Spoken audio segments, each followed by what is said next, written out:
ইনশাআল্লাহ, মাশাআল্লাহ, সুবহানাল্লাহ, আলহামদুলিল্লাহ, জাযাকাল্লাহ খায়ের, এই কয়েকটা শব্দ আজকে শিখে যাবেন, সারা জীবন এগুলো করবেন এবং এগুলো করতে কোনো হীনমন্যতা ভোগ করবেন না।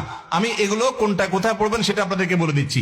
ভবিষ্যতে কিছু বললে বলবেন ইনশাআল্লাহ।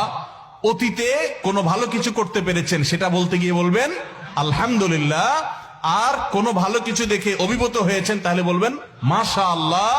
এবং কোনো কিছু দেখে আশ্চর্য হয়ে আল্লাহর পবিত্রতা জ্ঞাপন করছেন বলবেন সুবহানাল্লাহ। উপরে ওঠার সময় পড়বেন আল্লাহু আকবার, নিচে নামার সময় বলবেন সুবহানাল্লাহ। এজন্য এখন থেকে উঠতে বসতে চলতে ফিরতে ইনশাআল্লাহ, সুবহানাল্লাহ, আলহামদুলিল্লাহ, মাশাআল্লাহ, উপরে উঠতে আল্লাহু আকবার, নিচে নামতে সুবহানাল্লাহ।